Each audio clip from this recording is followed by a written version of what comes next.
What is going on, everybody? My name is Kyree Fuller. Today, I have the pleasure of having a conversation with the alchemist from the Black Alchemy Solutions Group.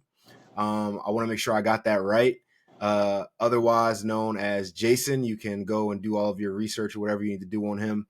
But I want to first start off by saying that the way this conversation happened was super spontaneous. So I appreciate you for being so flexible with your time. But yeah, if you want to go ahead and introduce yourself, talk a little bit about your company and what you do, that would be great. You know what? I'd like to start off with the spontaneous and serendipitous nature of this relationship, or this communication rather, versus talking about my company, because I made a promise to the world and to all of my followers and all of my community that I'm not going to do any brand tagging to grow a community, but I will talk a little bit about myself because you asked. Name's Jasun Tate. Jasuntate. I spent 20 years with three-letter intelligence agencies, NGA, Army Research Laboratories, and for those who don't know what the NGA is, that's the National Geospatial Intelligence Agency. A lot of people know who the CIA and NSA are because that's what they want you to know, but a lot of people don't know that there are 17 intelligence agencies that do a lot more secret squirrel stuff than just the ones you know about, and I worked for most of them. I did cyber warfare, cyber doctrine, cyber exploitation, computer network exploitation, computer network defense, and computer network engineering. So that's what they're called in the industry. For any of those who are out there like, I don't think this guy's for real. Hey, just do your research. This is my game. This is what I did. I did it for 20 years. I was always the only black guy with the gold teeth looking around like, yeah, this is me. Hey, guys. So, yeah, and I'm proud of it. I beat my chest with it. So, yes. Then I left the agency. When I left, I had a situation happen in Lebanon. I had a few situations that happened all over the world, actually. And that's when I realized that it was time for me to start taking my life a little bit more seriously, to be very perfectly honest and direct. My whole life has been interesting. It's been interesting in the context that I've known for a long time that my purpose and my mission here on this earth is to do exactly what I'm doing right now, in this moment right now, talking to other brothers and sisters, other people that are brothers and sisters of the human and alchemical relation, not just a African-American relation, to show that the underdogs do win, that if you put your mind to it and do anything, because at the end of the day, I am the byproduct of, and I'm not going off on a tangent, just want to give you a little bit of a understanding here, but I'm the byproduct of a former bank robber and a very, very prominent, well-known Black Panther. That's what my parents were. This is what they taught me. I didn't meet them until I was later in my ages. My background is very crazy. I spent most of my juvenile locked up, 3 years locked up. And that's no capping, as the kids say, in the streets, doing the things that most people think that they've seen on TV or they try to emulate in social media. I was doing those things. Me and my brother were doing those things, and things that we won't even speak about because the statute of limitations still may have some effect on this conversation. So why am I saying that? I went from that lifestyle to to the United States Navy because the government was like, I violated my probation. My probation officer was like, hey, if we can get him in the military, whoop-de-whoop, we can go. And I went to the Navy. 3 years in the Navy, I started to know that I had a knack for exploiting people. I've always known that from the streets because I was never really hyper-aggressive. I don't want to be talking to, hey, bro, I wasn't one of those guys. Even though I was in a gang and I affiliated with a lot of the Crips and all, the things that I did, I wasn't one of them. But I knew how to enact violence. I knew how to exploit people. I knew how to get away with what I wanted to get away with. And that was a byproduct of my mom. First time I met her, she said, hey, so I heard you in the streets and you're doing these things. This is what I'm going to teach you. I'm going to teach you how to get away with it. So I said all that to say, when I got recruited by the agency in Guantanamo Bay, Cuba, that just started my whole life. And I got out of the agency about 2014, went to go work for a few small companies. May have heard of one of them's called Experian. A little small company. They deal with data records, and you think that they may be a credit agency, but they're actually a Fortune 500 company. And I was their CISO for about a year and a half until I blew the whistle. If you just type in Brian Krebs, Jasun Tate, Wall Street Journal, you'll see, they were selling information about American citizens to China, and I didn't like that because of what I used to do for the government. So, bam. And that's a little bit about me. So now I run Black Alchemy Solutions, been running it for 5 years. I've done it all. We're a fixing company. So what does that mean? We fix problems for people. We are not a traditional cybersecurity company. We are not a regular security company. We're a mix in between, because everybody on my team, from all of my angels to all of the operators that I have, we operate. And when I say operate, that is not a colloquial term that most people understand. When I say operate, that means that we pound sound, hit pipes, and if we need to execute a situation to come up with a solution that requires more durable exercisement of the testosterone that we have or the capabilities that we have, we use that. If it requires a delicate touch and more of a surgical finesse, we handle that too, because we are not just hackers, we are operators. Understood, man. Well, thank you very much for the introduction. I'm really excited to have this conversation with you. I guess my first question for you is, when I look at your social media, right, because that's all I've had to really go off of. Like I said, us having a conversation, we were literally just DMing yesterday. I think we were both engaging on some sort of post, and then that turned into me DMing you, and then we had a conversation. So I've only really been able to do my research to that extent. And the first impression that I got, and I hope you don't take offense to this, is that I could easily see how people could look at this person's representation and say that he comes off as someone who is a bit paranoid or a bit skeptic. So, how do you kind of, I guess, what would be your reaction to something like that? Because I'm also in this world of information security, cybersecurity, and people say that about me sometime when I have different conversations with people. But I guess that was sort of my first impression. So I'd like to get your impression on that impression of mine. No problem. I love that question. I appreciate you speaking with your chest and getting right to the things that are really important. So, number one, it's not paranoia if they're really after you. It's not hypervigilance when you understand the scenario of surveillance. It's not being off center when you know that's your baseline. So without me talking in these parables, let me break it down. Number one, I don't really care, and I literally take words very seriously. So I do not care about what other people perceive. What I want people to do is receive. So with that being said, let's unpack what you see. What you see, Black Alchemy Solutions on the Instagram, on the Telegram, on all of those different platforms, and no, I'm not on Telegram. I don't know why I even said that. But on the Instagram, on the YouTubes, what you're seeing is a performance. You're seeing a performance that is necessary for the receiver to be able to digest the messages, so the subconscious programming that most people have by watching all of these TikToks and the twerking and the aggressive stuff and the gangster stuff, the wannabe gangster stuff, all of that stuff that's been programming inside of your brain for the last 5-7 years. What my channel is doing is everything from the corners, the vectors, everything you see on all of these screens is done through a lens of exploitation.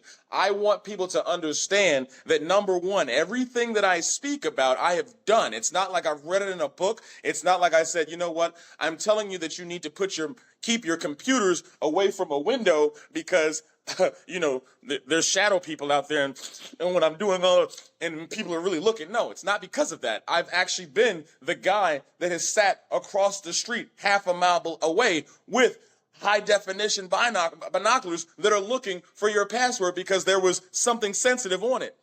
This is the things that I did. When we talk about a lot of the major operations in the Afghan war or the Iraq war, when I was in Iraq and when I was in Afghanistan, when I was in Lebanon, when I was in all of these places and doing the things that I was doing, which 99% of the time was not behind a computer, I was the guy that was the go-between. I knew technical way more than everybody else operating, and I knew enough about the technical aspects to come up with solutions to exploit the target that we were surveying, that we were trying to exploit, that we were trying to flip, turn, and collect information on. So that was 20 years ago. That was about 15, 20 years ago. And I'm going to answer your question. I don't mean to go around my elbow to get to my ankle to the answer or the point that you're seeking, but I definitely want you to follow the yellow brick road, if that makes sense. Is that okay? Sure. So then I spent 7 years, around 7 years in the midterm of my career with the National Geospatial Intelligence Agency, and my main focus for 7 years was to come up with the tactics, techniques, and protocols that the Chinese exploitation sets, Byzantine intrusion sets, you can Google that, business top secret program, but what they were doing back then, the Chinese were creating people like us, people who were not nation state, not nation sponsored, not highly trained, spies, if you will, or covert operators. They were seeing how much they could collect from the United States intelligence engine on the lowest budget possible. So they would go in, and if you do your research, there was Fort Bragg, Fort Stewart, Fort Gordon. All of these bases got hacked exponentially. You never saw it in the news because it was top secret, and what they were doing was really bad. So they created a group called the Date Mitigation 4 team. And our team was like a red cell, not a red team, not a penetration team. We were a red cell. So our entire operation, there was only 5 of us. There was 5 selected out of 250 applicants that came out of a pool of about 5,000 people that knew how to do or even come close to what we needed to happen. So the mid-4 teams is what they were called, out of ESTA and Fort Huachuca. Our job was to go into these bases covertly, figure out how the Chinese were actually doing the exploitation, stealing our nation state secrets, going into our skiffs. How were they doing this? This is 15 years ago. So this is before all the new technology we have now. So my job was to go without a budget. $10,000 was the maximum we could take on any case, and it was a team of 5 people, and we were to break into the base, to exploit and to test all of the perimeter securities, to break into skiffs and to take information out of skiffs without using any of our credentials, because the Chinese had already done it. And I said, you know what? You know what's interesting? This is now. I said this then. I said, this is now. They're going to come after civilians. They're going after our military complex right now, but they're going to come after the DoD contractors. They're going to come after every company that provides technology that can provide information or intelligence about the military intelligence complex. And I said then, you know what? That's where the money's going to be. There's going to be money in that. And at the time, I was a non-attributable asset for a DoD contractor. So I was working for an agency, but I was under the umbrella, if you will, of an agency. However, I was working directly. My paychecks came from a DoD contractor, which I'm not going to say the name right now. Maybe later on in our relationship, we'll talk about that. But anyway, as you know what? No, we're not going to talk about it. But anyway, so I knew then this was going to happen. And then what happens right after that? Literally what happens right after that?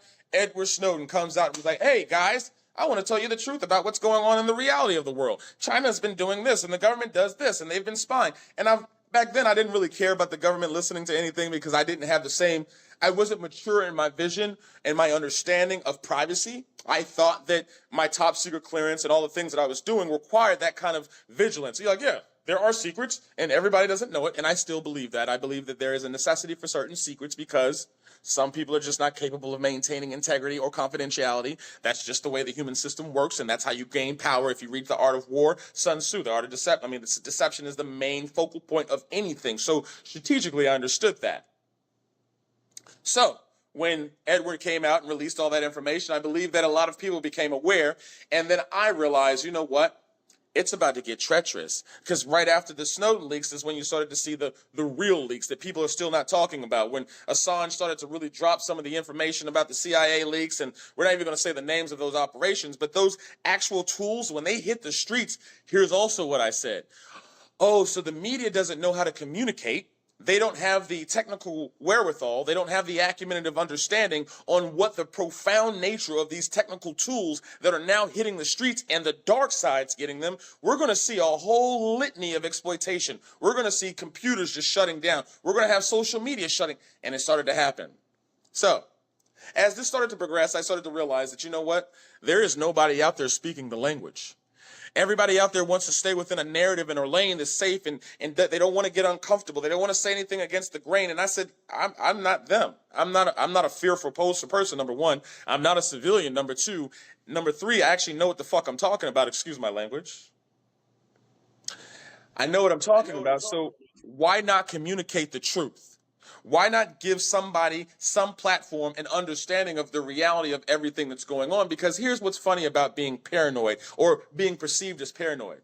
Everyone that usually perceives me as paranoid has started off the conversation with the same thing you said. Hey man, so I was watching your channels, man, and I've been actually watching for about 6 months, and I had a situation. I thought you was crazy. I'm like, yeah, I know, because the mind, the traditional non-operative mind. If you've never been in the streets, you don't know what gunpowder smells like. If you don't know what a brick looks like, you're gonna fathom it based off of what you see in social media. Oh, it looks like a soft tissue box. That's what a brick. That's what gunpowder smells. You're gonna create these images and illusions based off of what you're able to receive off of these channels. People like me have seen it. I know what gunpowder smells like. I know what a bricks. I know what exploitation looks like. I know what it looks like. I've been the guy on the other side of your phone looking through your camera. I've been that guy. So I know it sounds crazy until it's not crazy. And the reason why it's put out that way in a very digestible, not too abrasive, I'm not coming at people with a whole bunch of technical mumbo jumbo, which I have the capacity to,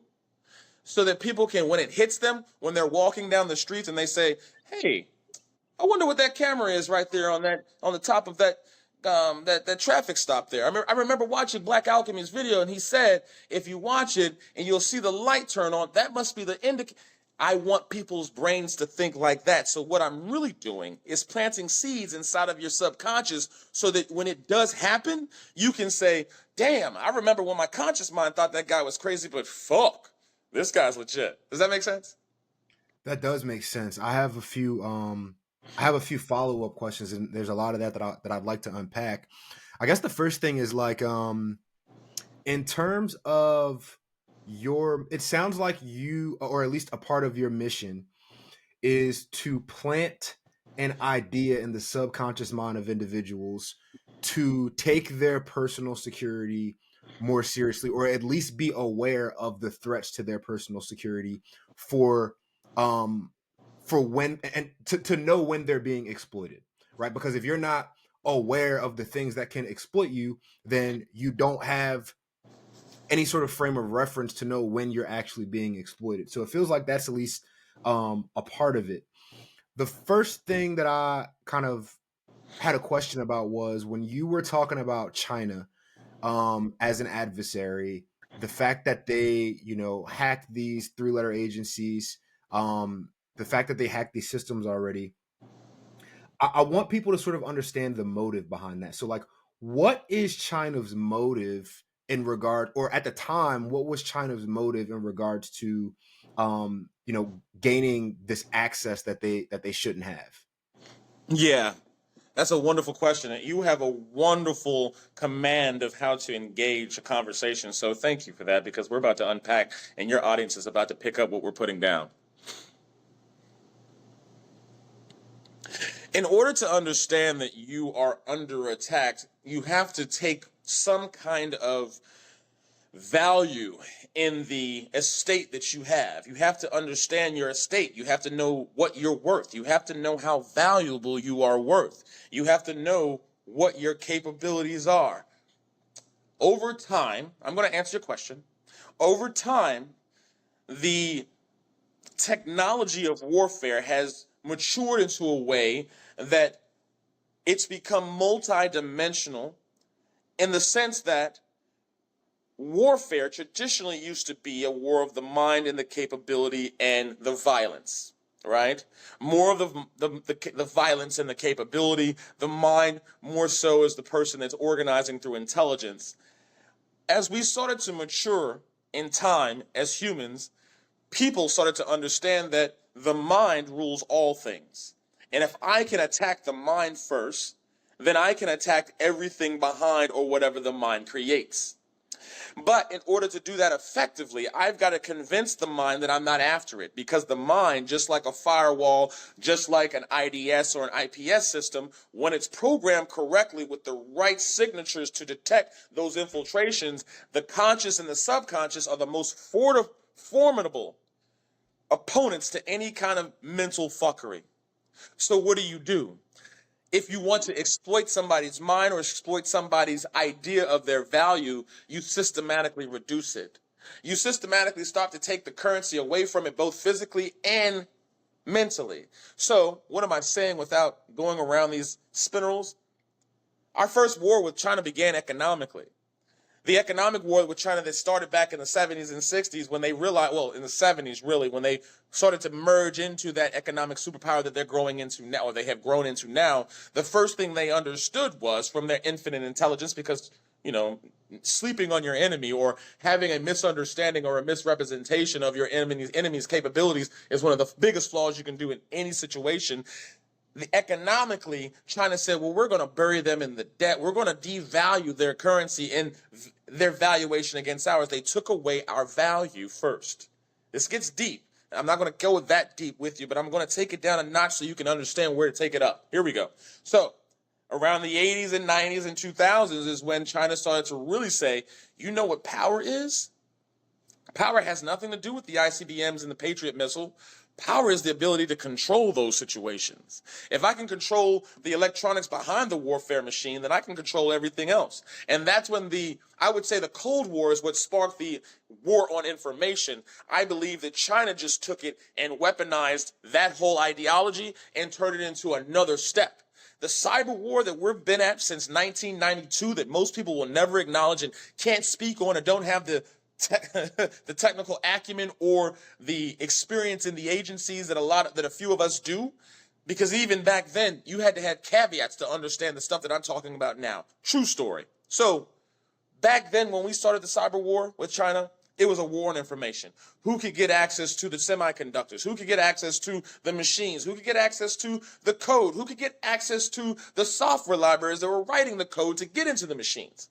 That's where the level of intrusion began. And it's hard for people to fathom that because they're only able to mentally articulate and construct these narratives of warfare or cyber exploitation through a lens of media that has less than 1% of understanding of how all of this works. So why would China throw first blood? I don't believe that's what it's about. I believe at the end of the day, if China is the birthing center of Sun Tzu, Art of War, on so many regards or so many levels, then they understand that knowledge is power. And I don't believe that it was an act of war initially to engage us on a cyber platform of cyber exploitation and warfare. I believe that it was a rush to intelligence. Because the Central Intelligence Agency, not the Central Intelligence Agency, and the many other 17 intelligence agencies that exist in the United States infrastructure is the best. It's the creme de la creme when it comes to the world. Meaning, I'm not saying the assets are best because there's people in the agency now that I couldn't even stand next to. That's always been it. I just don't. Anyway. What I mean by that is we have the funds, we have the capability, we have the infrastructure. When it comes to running an intelligence agency, of course, MI6 and the guys across the pond, those are the creators of it. Those are the masters of disguise, if you will. But when it comes to intelligence with, hey, not only are we going to be delicate, we're going to come in with 5 hammers and we're going to bomb you. And then we're going to tell the media to turn that off and not let anybody understand that it was really us that kidnapped you. All that stuff that we're not going to talk about. We are the masters of that. When it comes to intelligence, when it comes to, okay, well, we're China. We've got some weapons, but, everything made in China may not be so durable.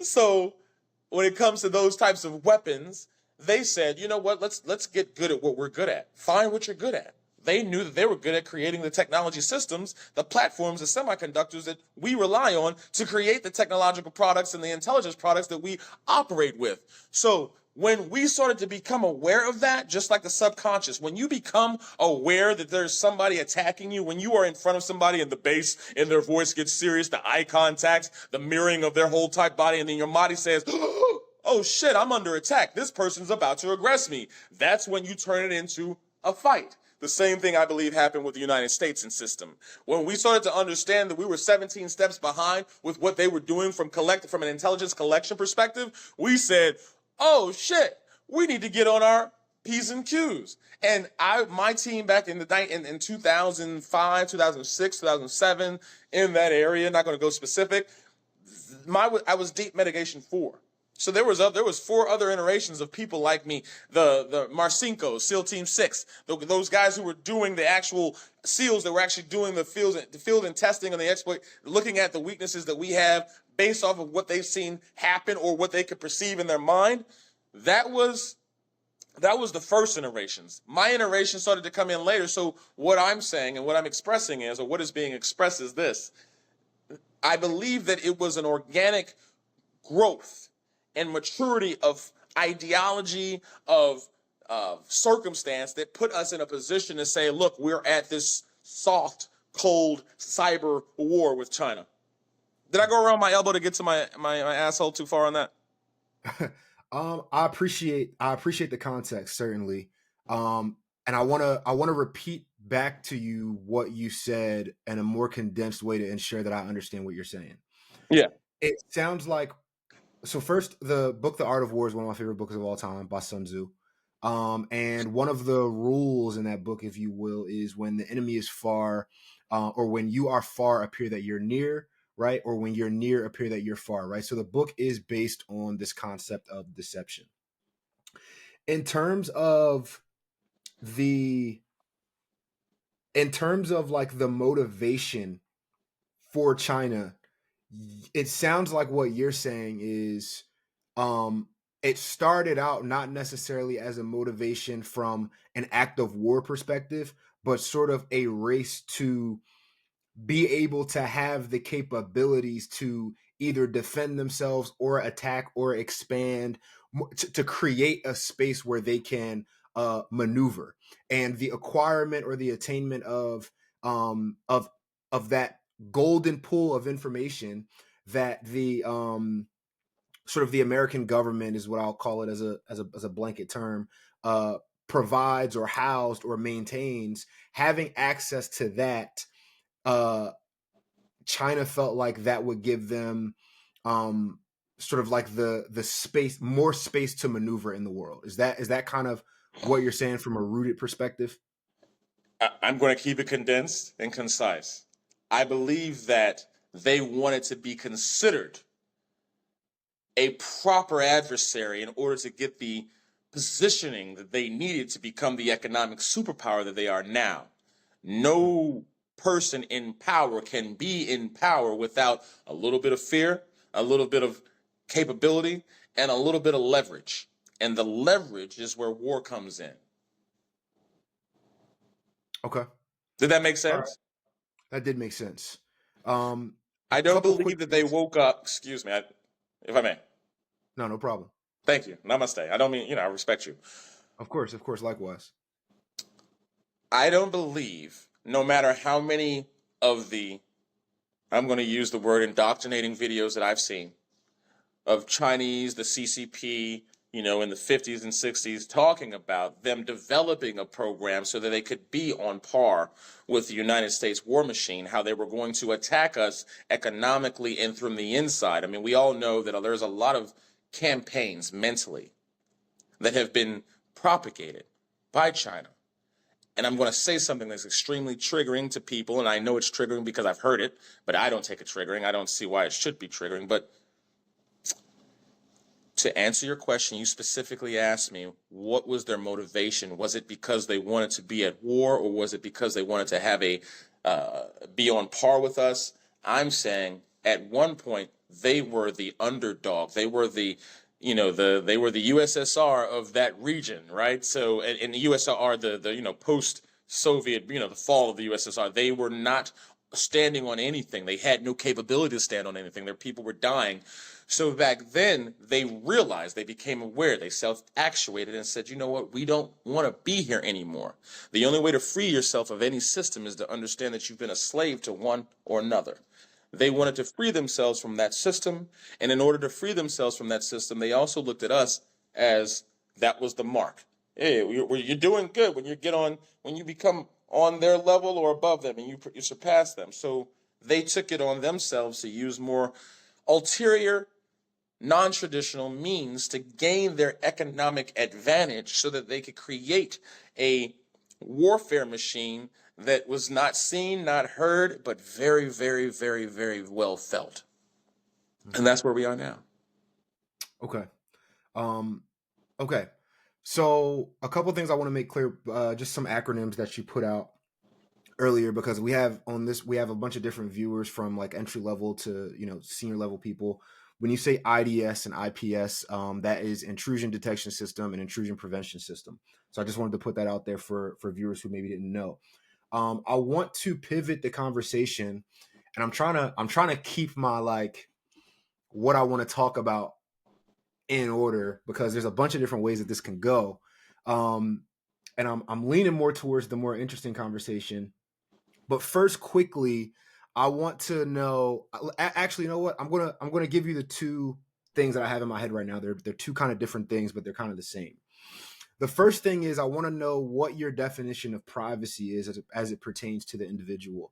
And the second topic that I had in my mind is obviously we're both Black men. And when I look at propaganda and I look at the state of, our culture, and I look at our music and I look at the things that we are psychologically invested in, and then I think about what you said about China and sort of that propagandish sort of campaign that they ran on the United States, or that they're trying to run on the United States or the world. I want to understand if there's a relationship there, or if there's a relationship somewhere in the middle, and kind of get into that conversation a little bit. But first, I want to understand sort of like, what is your definition of privacy as it pertains to the individual? Because I know we talk about this a lot with, at the enterprise level, but as it pertains to the singular individual, what would you describe as privacy?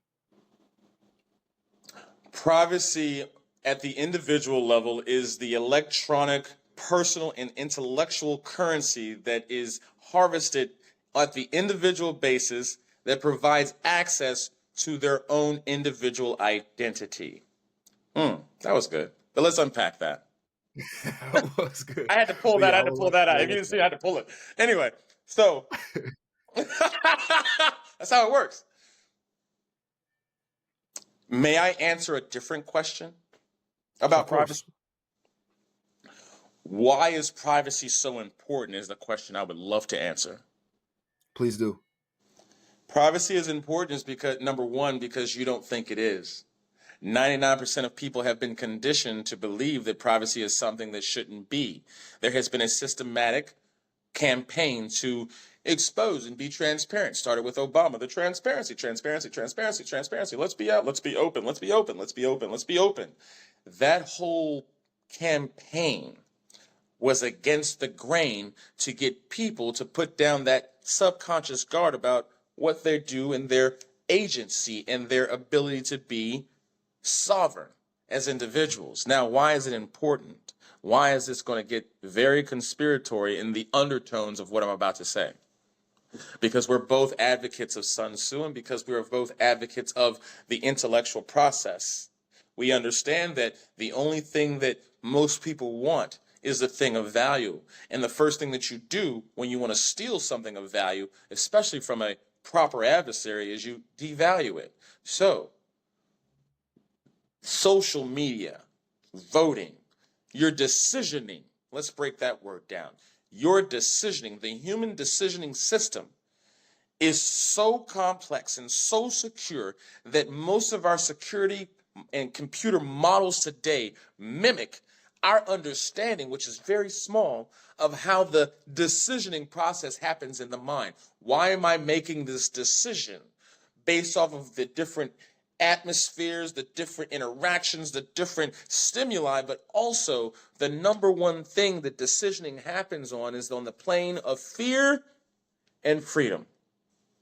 And when you're able to take away the freedom and leave them with the fear, you're going to make a very lockdown decision on all the things that come to what somebody's gaining access to. So they wanted to remove that fear and make it seem as if it's a bad thing to be private, because the more information, before this whole large language model situation took place, big data was the key word. You could get $600,000 a year if you were a big data, a Hadoop engineer. You knew SQL if you knew, and if you watch these trends of what's valued and what's not, you can see where the trend is heading. But we're not going to go there right now. We're going to answer your question directly. The intelligence of your decisioning is so valuable in a world that's metamorphic or morphosizing into an electronic serve a la carte system that if I can understand how you make your decisions and I can manipulate that, then I am the one that runs your brain and your wallet. That's why this whole world's getting on a subscription-based service. You're not going to own anything. Well, they're trying to get it to a place where you're not going to own anything. You're just going to have subscriptions to it. And if I can get you to convince you that my product is in your mind as something that is utilitarian, is something that's codependent upon existence, decisioning, then I win. That's the currency now. If that's the currency, if your decisioning is the currency, and exploiting your decisioning is what maintains my power, voting, politics, all those other things, then privacy would be my nemesis. So I would want to convince everybody in the world that privacy is not real and it's a bad thing and there's no reason for it. And you're not doing anything wrong. Do you do cocaine? Do you sell that stuff? Do you have terroristic undertones? Do you have relationships with Al Qaeda or whoever? Oh, well, then you don't need privacy is what they say. They want to turn your subconscious against you to make it feel like, well, the only reason to have privacy and security is if you're doing something wrong. But at the end of the day, they've been doing something wrong for a very long time. And what they've been doing wrong is conditioning our minds to believe things that are not true, especially as people like this, where you started to believe things that they have learned. And I'm not saying they, I'm saying they have learned over 400, 500 years how to systematically break down a certain demographic and teach them that they're not of value. And they understand our systematic decompressing or decompositioning systems that we've had in our socioeconomic environments. Let me break that down. They understand how to create a system that depreciates our value, how to build you up and take it away, whether that's the bombings in Oklahoma and all the other lakes around the world or around the United States that used to be African-American hotspots that have been systematically torn down. They understand how to manipulate the mind and the valuation of a certain kind of people, and now they're making it to where they can do it to everybody. And who is they? It don't matter. There is a they. So let's get back to your point. Privacy. And the value of privacy resonates in these systems that we're on right now, because everything you're doing with this phone right now is an illusion. Right now, you and I are on a pod communication. We're on a communication cast. We're on a real cast. We're on a life cast. I don't like to use the word pod. We're on a communication cast because words are the most powerful thing that has been robbed from all of us. We're on a communication cast. And as we're communicating, our illusion in our subconscious and our third eye, or I'll do it right, the third eye in our subconscious, are telling us that we're using this camera and that phone and this device and that microphone and this speaker to communicate, while in the back of this program, it's saying, what is his pupils doing? What is making him sway to the left or the right? What words are triggering the way that he licks his lips when he listens to certain words and certain sounds and tonalities? How many times did he blink his lip? Those insights, what is his pores doing as he's sweating? I watch everything because I understand how to watch and exploit things. If you know how to exploit things, you don't look at life through a lens of capability. You look at it through a lens of exploitation, and then you walk through the capabilities. So these illusions in these systems that are telling us that we're having a communication cast, they're really taking insights about what's making us tick and talk. Hence the name TikTok. So, no. They have to tell you what they're doing before they do it, because it would go against the universal laws, but I'm not going to get into alchemy right now. Anyway, so with that being said, that's why I find it so interesting and impressive for people to find value in understanding that privacy is a mindset. It's a real thing and it's a value, because my whole channel that had 6,000 followers for about a year and a half until 7 months ago, until, I did some serious meditation. I was like, you know what? I'm about to turn up. When I got to the 200,000 followers range, I realized that I had been fighting for 5 years. I would go and give speeches, and most of my clients are high net worth individuals. They're Fortune 500 companies, and they call me on the low. They don't call me in public, because I'm going to show up just like this. I'm going to show up just like Jay. Bam, because I don't give a fuck. But they call me on the low. I'm in the CEOs or in the board of directors, in their chambers, and I'm talking to them, consulting with them. And there's a lot of companies that y'all deal with every day that they call me in. You're like, oh, they would never want. Shit, you a lie. You see what I'm putting down, so they want to know too. So I'm saying all that to say, when I started to realize that I had been fighting for 5 years to get people to understand that privacy is important, and then all of a sudden people just said, I think privacy is important. I realized that it's my time. Like I don't know, I don't watch sports, I don't do any kind of sports, but there's the guy that throws the quarterback. He throws the ball, and I felt like the guy that catches the ball, and it's time to run. And I'm running right now with it because I feel like this time is now. And it's not going to be forever. They're not going to let me. They're not going to allow their platforms to be contaminated with a virus that they consider a virus. Because I'm talking something counter to their system and their programming. They're not going to allow it to be forever. So now that's why I'm so happy to hear you ask that question. I know I can be verbose, but it is what it is. Yeah, no, like I said, again, I appreciate the context because I think that you speak on a lot of things that a lot of times are separated contextually when we're in this sort of domain, right? So what I mean by that is like in the cybersecurity domain, the privacy domain, the IT domain, a lot of what's spoken about is technical in nature, right? So like you mentioned before, IDS systems, intrusion detection systems, intrusion prevention systems. And it's funny because the last conversation that I had with a gentleman by the name of Mike Elkins, he brought up this idea of cyber psychology, which I've been fascinated with for the past. It's honestly what got me into this industry. I just didn't know that there was actually a way to practice it.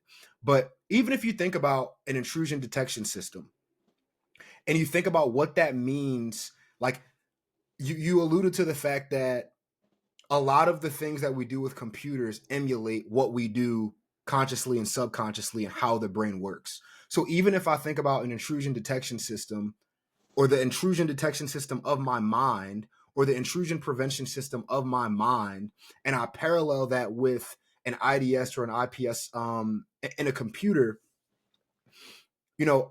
that's what got me interested in this field. And I feel like what you're bringing to light in terms of individual privacy, the importance of individual privacy, and privacy as a barrier to I guess privacy as sort of like a protection of your decision making, or your decision making ability. I just think that's really interesting. That's why that's a really big reason why I wanted to have this conversation with you. I'll stop and I'll let you get some thoughts out there because I can see you thinking a bit. So what do you have to say about that? I'm getting a little emotional, if we're being honest, in a good way, because it feels so good to hear the words that I've had in my brain for about 20 years, and that what I was taught being used by somebody in your generation. It just feels good that it's there. I feel great. I can almost feel like I could go now. I can go to the next level. I'm like, okay, I think they're going to be all right. When I say privacy is a mindset, I literally have taken time to break it down into the most tangible form that everybody can digest it. If you don't know, my first company was Bits and Digits. When I left the agency, when I left the civilian market, and I said, oh, this is all fucked up and the world needs to understand, I didn't create a company to go out and do what I'm doing now. I created a company just so I could write articles for newspapers and, different articles in different magazines across the world. That's what I did, Bits and Digits. The name of the company was Bits and Digits because why? I broke down complex ideas and I gave it in a tangible format. Bits and Digits. I said all that to say, to hear you talk about cyber psychology in a way that is succinct, direct, and actually flows and aligns with the reality of the situation is promising for your generation. I love that because that's really what it all is. I'm an alchemist, and I don't know if you want to get into that, but then maybe a whole different conversation. We can get into that. All right. So I'm a tried and true, through in, throw it out, philosopher's stone carried on my right shoulder every day. I am an alchemist through and through. And because I'm an alchemist, I understand the laws of interaction, exchange, correspondence, and the real teachings of the Hermes Trismegistus and all of the thoughts and what they wrote in the Emerald Tablets. I understand this is before the new age of everybody getting on social media talking about it. I've been in this game for a while, right? And here I said all that to say this. I understand, as it is inside, so it is out. There's nothing created by any human being or any human consciousness that can't be understood when looked at through a lens of alchemy and exploitation. Because the human condition only creates. God created, and that's the first thing he did. Other than, he looked over and he let there be light. He created first. That was the first thing he did. And then the second thing he told us was we were created in his image on the Christian narrative. Of course, I'm an alchemist. I'm not a Christian. So we understand that there is value and truth in all things. So I'm just sharing that with you. Because we are here to create, you are always going to create in the image and the likeness of the Creator. So whatever computer system, whether you're using the AR25-2 or you're using the DoD 5510 to create your frameworks, or if you're using any kind of what's it called, Sarbanes-Oxley or GLB8, all of these control mechanisms that are used to audit. We can talk about audit. We can talk about the technical. That's the beauty of my background, because I go through all of them. I'm not just a policy guy. I'm not just a technical guy. I'm an all platforms, all terrain playing field operator on all aspects of life. Namaste. Thank you so much, Hi, for giving me this life. But anyway, so, because you have to stay in gratitude. Everything that we create, if you understand the creator of that system, when you go out and you look at Linux and you say, oh, that's who created, that's why they created it that way, you can understand them better. If I want to exploit Linux, I want to go into the past and look at the background, the mindsets, the era, the time, the thought processes, what was going on in that time frame. What wars were we at? What gasoline prices were we going through that made them code in a certain frequency that makes us interpret their pronunciation of Linux onto these platforms? And that is something that most people can't even dig into because they've never exploited people. You don't understand how you've never hunted somebody. I've hunted people. So when you hunt somebody, you have to go into, okay, if they're just like you, they're smart, they're agile. The only way you're going to defeat them is to go into something that they can't protect, and that's their past. That's the mindset of their past and the mindset that they were in and the environment and the stimulation that they were around. I said all that to say, without going into that tangent, in the computer world, whether it's IDS, intrusion prevention sensor, malware detection, whether it's whatever you're doing, reverse engineering malware, to doing ransomware analysis, to doing certification accreditation, whatever you're doing, the mindset of which you apply to that technological system, whether you're observing, implementing, or integrating, is what's going to be fruitful from that is going to be the amount of time that you put into evaluating the construct of the mind that developed it. Did that make sense, or do I need to break it down again? That makes sense. And if it doesn't make sense, tell me, because I'm going to repeat it back to you to make sure that I understand. It sounds like what you're saying is, and it goes back to being an operator on all platforms, because the computer system as a mechanism is a physical manifestation of what is in the mind. And a computer program or an application is a digital manifestation of what was in the mind. So in order to be able to exploit or even understand a digital manifestation, I want to actually say exploit, not understand. In order to be able to exploit a digital manifestation of what was in the mind, you have to understand the mind. And in order to understand the mind, you have to understand what that mind was exposed to during the time of the alchemy, right? The manifestation of bringing something from the mind into a digital or physical manifestation. So I think that that's what you're trying to say. But please let me know if I'm understanding that correctly. That's what I was saying. I wasn't trying to say it. Words are powerful. Okay, that is what I was saying. Okay. Yeah. If you understand the variables surrounding the area of conception of any system in existence, then you can understand how to exploit it, manipulate it, or recreate it. The only way to really understand that, to have that perspective, the only way to have that perspective is to really be attuned with yourself, because we're all the same.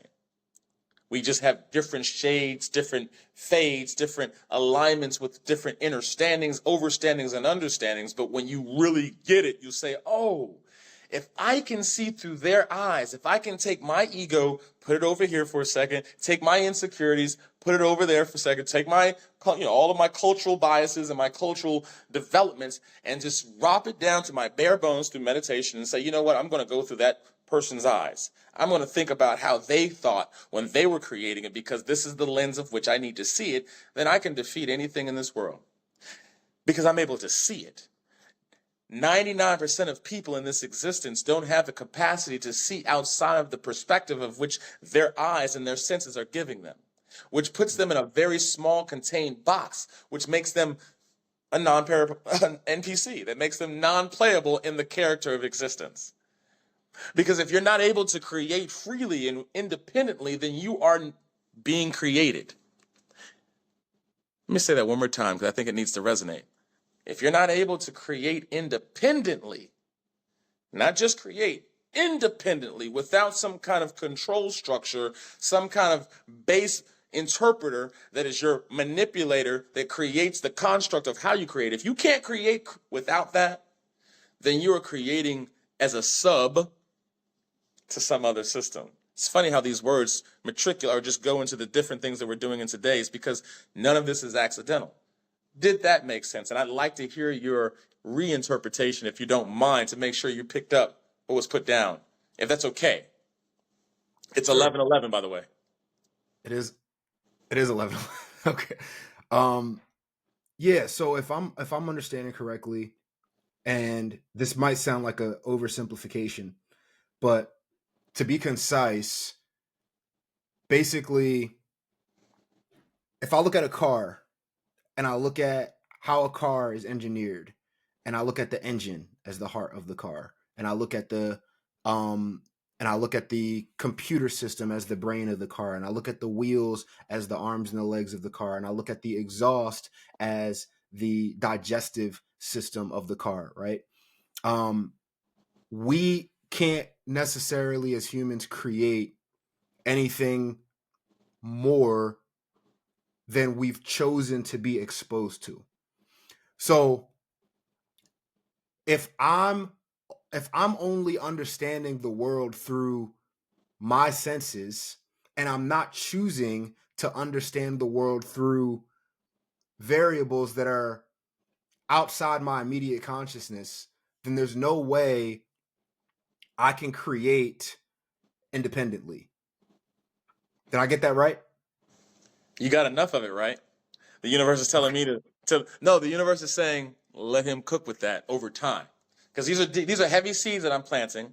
These are heavy seeds of understanding that we can go on for 5 hours for me wanting to condition you to understand it on the way that I'm understanding. But that's not what this is about. We all have to be independent and free to create our constructs, our ideas, and our frameworks. So you're on the right path. You're on the right path. To understand that there is a system of control is the first way to become free. And the reason why we've had the combustion engine for 75, 80 years, the same gas blow up.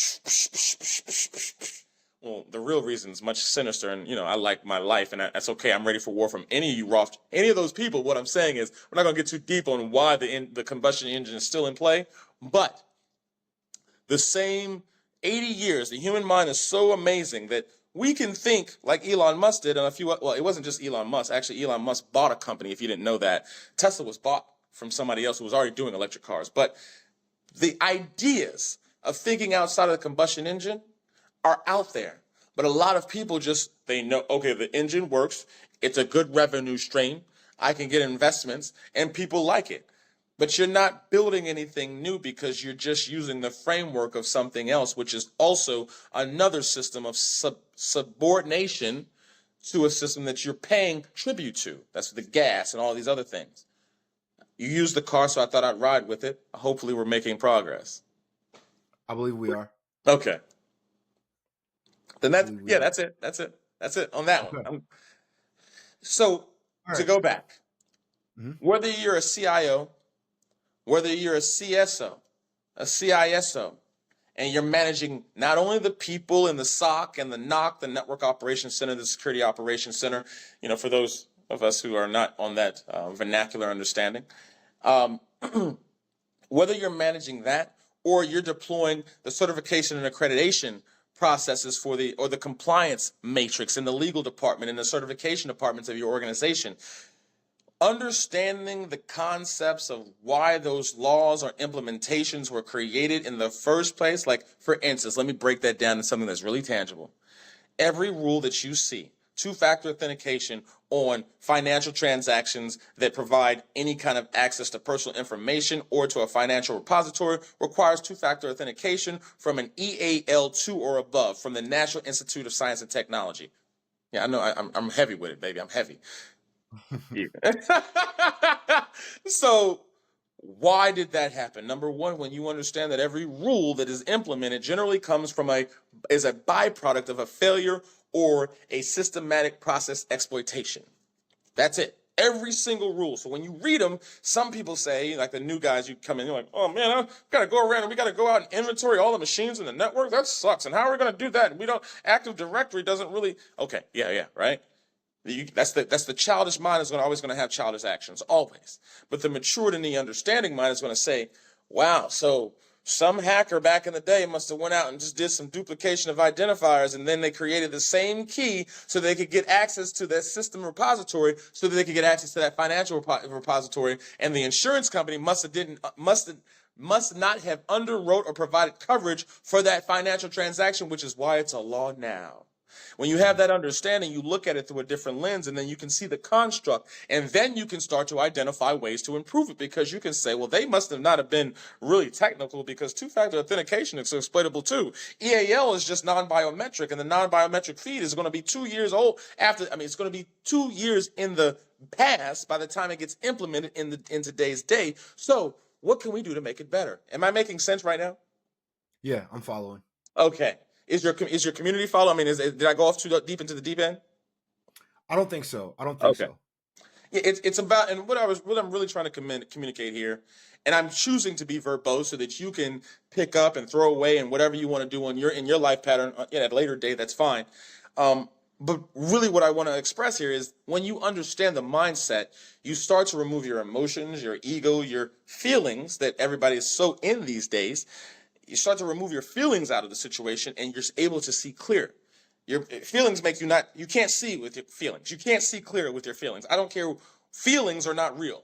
Feelings are so much not real that they've been manufactured in the American psyche for the last 10 years by a few other countries. That's why we have a large, strong, I'm going to say it, I don't care. We have a strong presence of sexual manipulation, genderized manipulation in America, not because it's something that everybody woke up with and they say, you know what, I think I want to identify as a unicorn. And I'm not being funny. I know a friend. I have a friend that identifies as a unicorn. So, an associate, not a friend. But that's not a native thought process.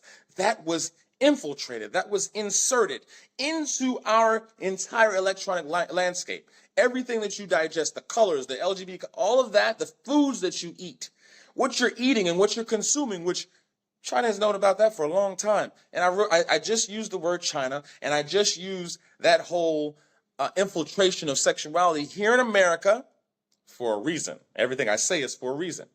Because I know, I don't think, I'm not reading, I know, I'm not speculating. I know, and it hurts people when they say, well, you don't know, this is how I was born. Yeah, well, you're only 19.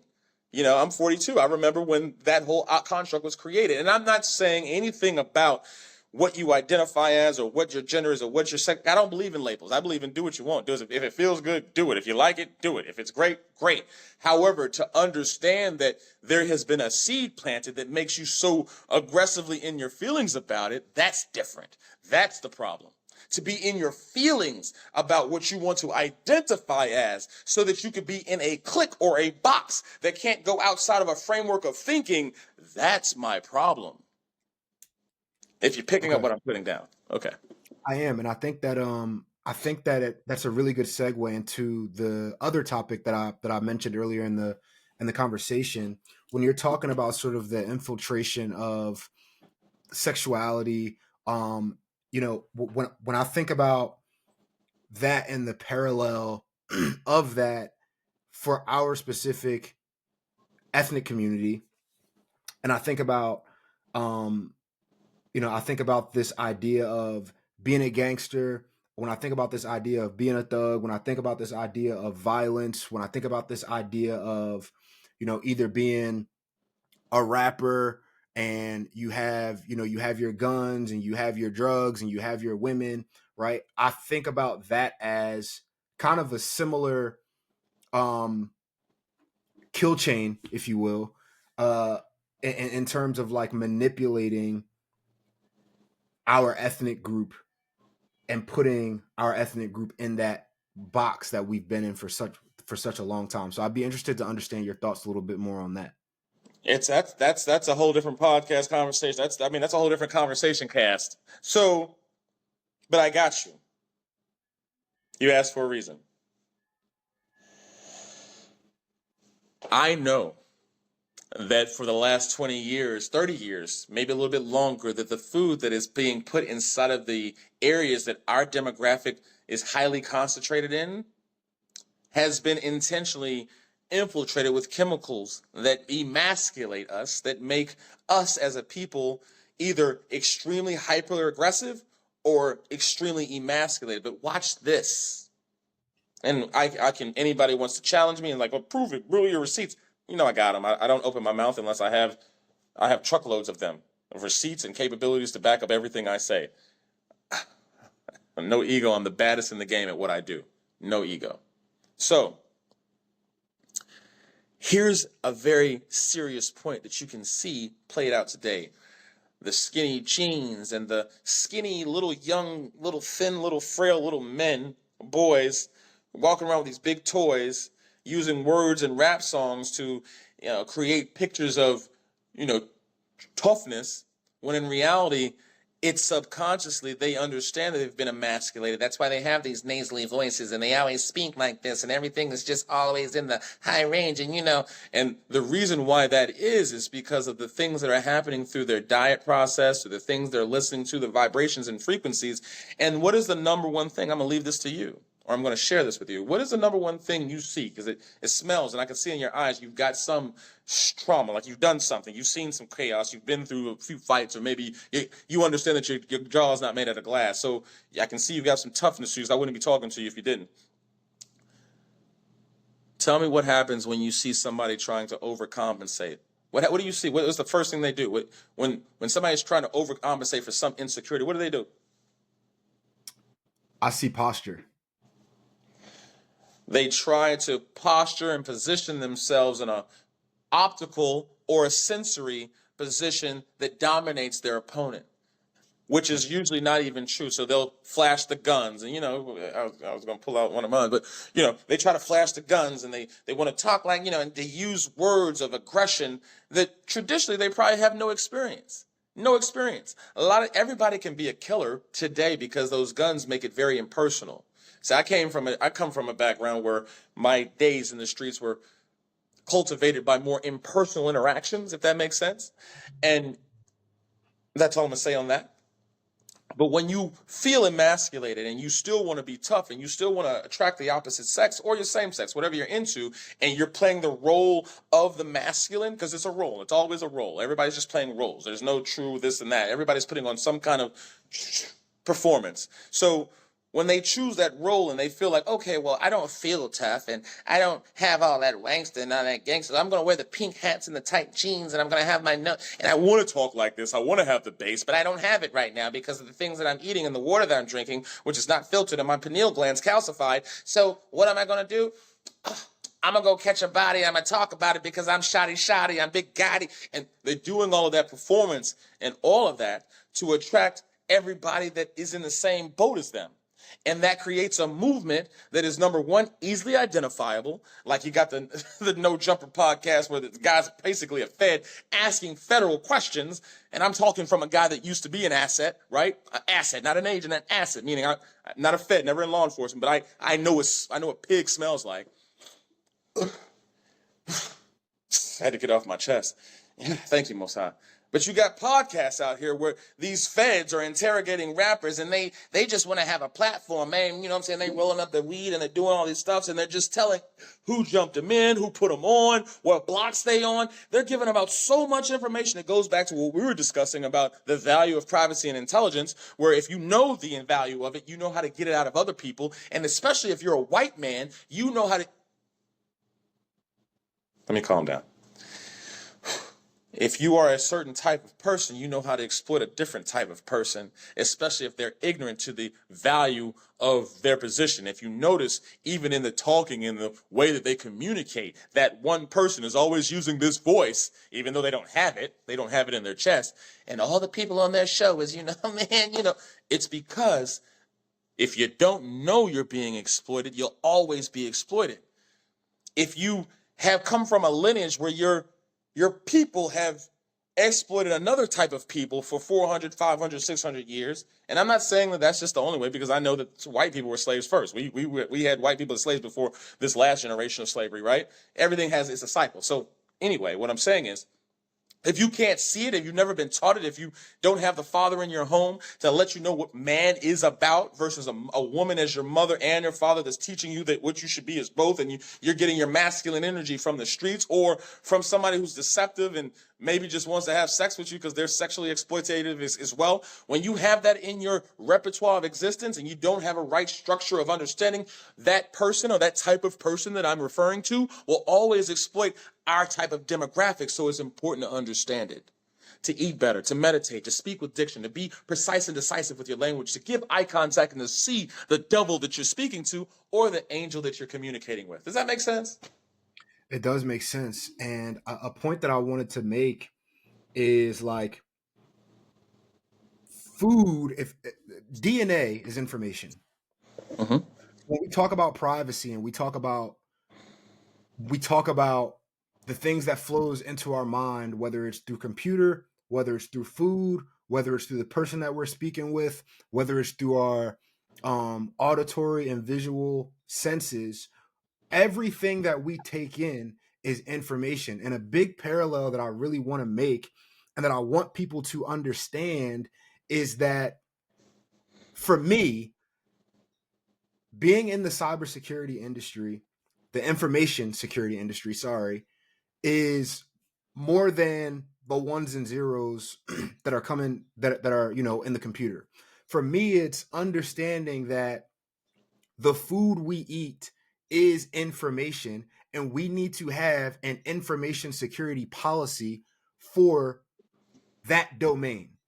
The right, and there needs to be privacy in that. I know that I'm butchering a little bit because I'm still trying to sort of connect the privacy aspect to the idea, but this is something that I've always naturally understood, and what's gravitated me to this industry is because, sure, right, me practicing information security from a technical perspective is what I do for work, right? It's what pays my bills, and it is a way for me to practice what I know in my mind and make money from it in a way that is accepted by the corporations. But I understand information security as a much deeper concept in the food that we eat, right? There needs to be information security against that. The music that we listen to, there needs to be an information security mechanism that defends my psyche from being influenced by that type of music. And it goes back to what you were saying before. If you don't know you're being exploited, then you can't build that information security management system. So I would like to get your thoughts a little bit more on that, but that's sort of the way that I've always understood information security, and me practicing it for a job to pay my bills is sort of just one small aspect of that. You are on the path. That's why you are my first podcast or communication cast. This is why, because you really have it.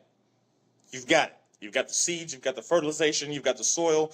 You're even putting on the right. So you must have an alchemist in your life who's gotten you in the initiation path. I love it for you. Namaste. So,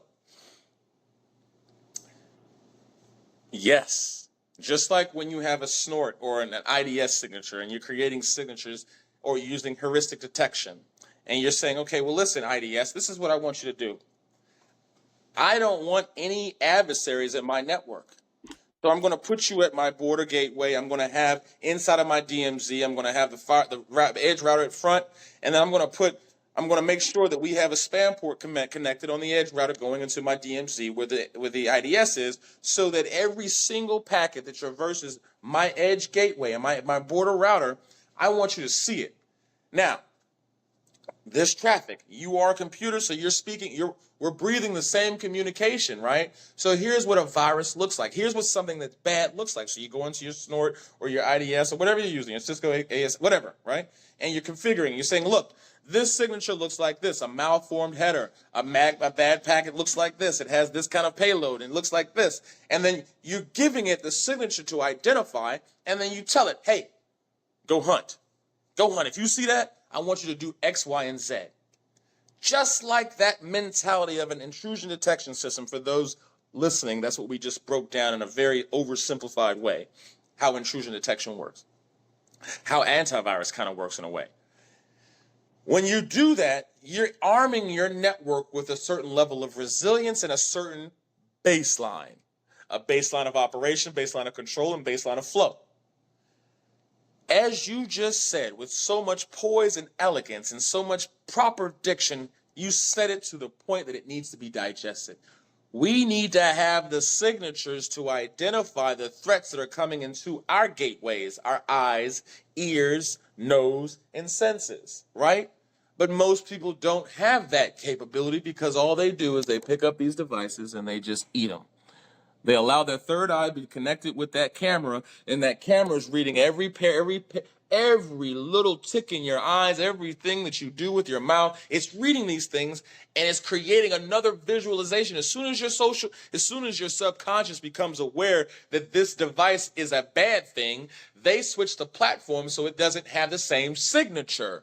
You have to stay perpetual in your understanding of keeping your center, because sometimes, just like with the magnetic north and the true north, sometimes you could be directing yourself a little bit of degrees off of the center of the place you're trying to hit, and you'll never hit center because your offset is about 6 degrees to the left, because that's what the program's doing. And that's why the systems of the prisons and the system of the diet and the obesity and all the other things that exist in this world that could be and will be better, because I'm going to speak it and we are going to speak it into existence, will be better. That's what needs to happen. And the only way that you really can identify, to your point, that these systems exist is to, number one, identify that you are in a system, and then you understand yourself. Know thyself and you'll know the world. Know yourself better than you know your enemy, and in 1,000 battles you will always have victory. That's Sun Tzu, right?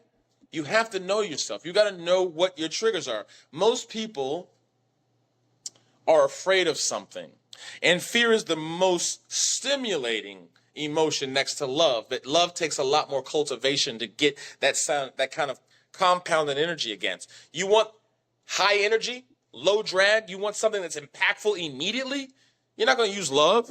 I mean, as a former pimp myself, I understand the power of the P and how it can affect people's emotions, right? I understand that.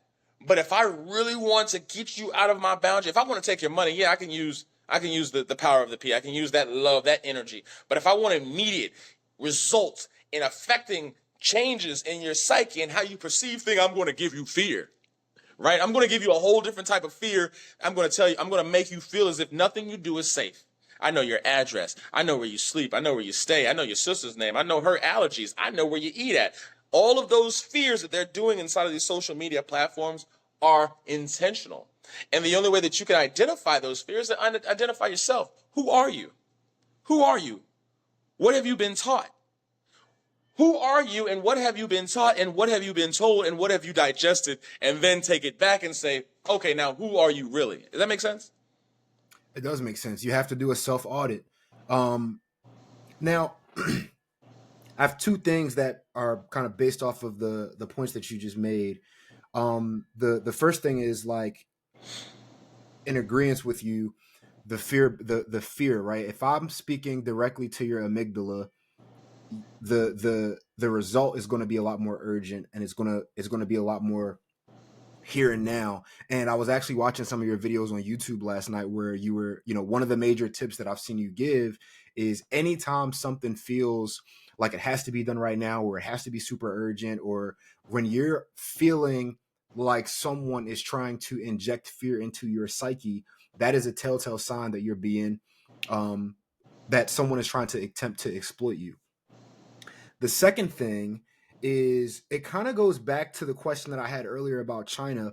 But when we're talking about building these intrusion detection systems in our mind, and we're talking about basically building an information security management system for the different things that affect us, whether that is the food or whether that is the music or whatever the case may be. In your opinion, what is the adversary, and what is that adversary's motive in terms of the food, in terms of the music, in terms of the different vibrational frequencies that we ingest on a daily basis? You mean who is they?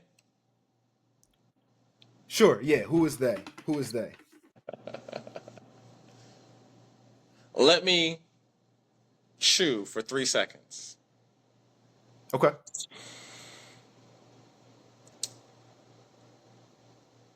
In this reality that we live in, we have a lots of illusions that we have opted into believing and selecting to be true.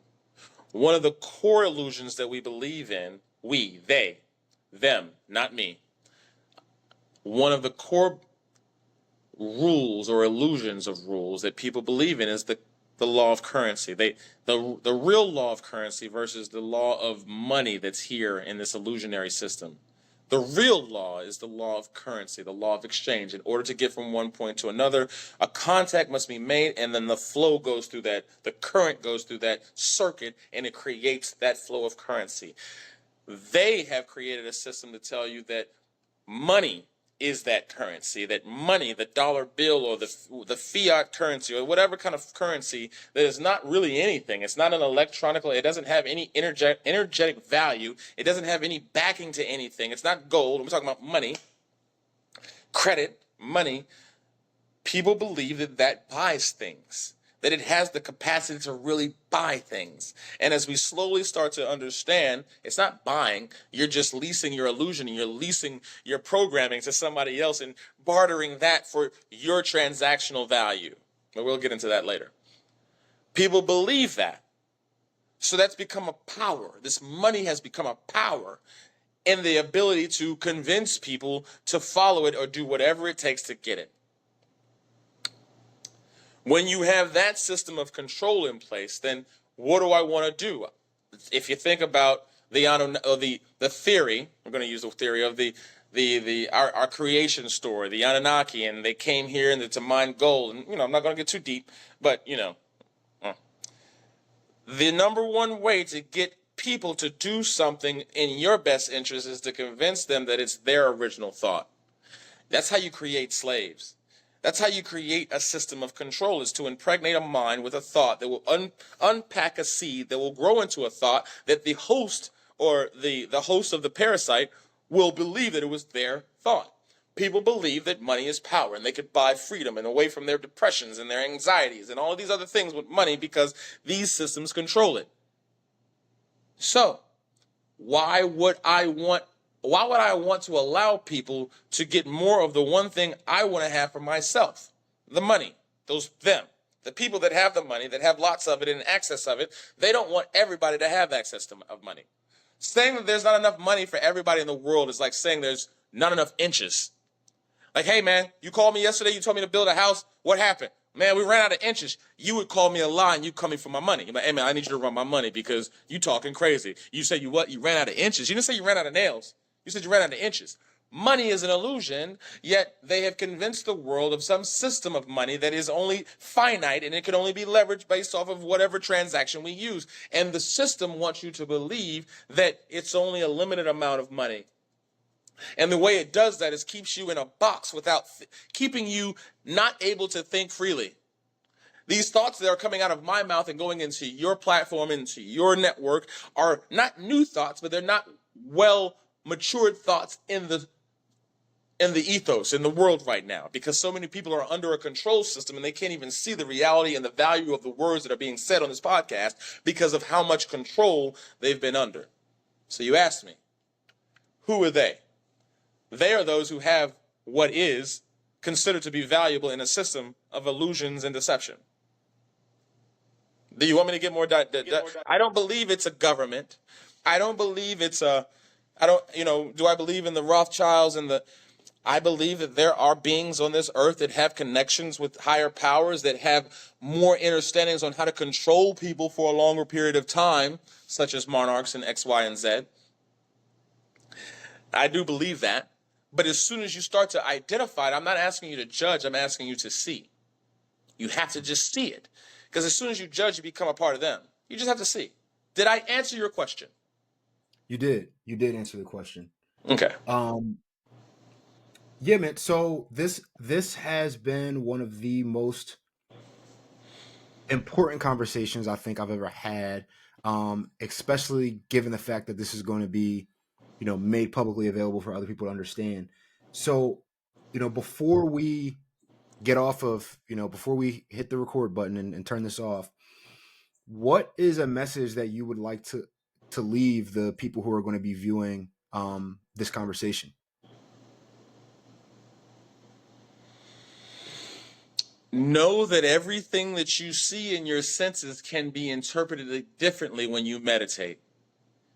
That your path to freedom is in meditation. That everything that you seek externally is already inside of you.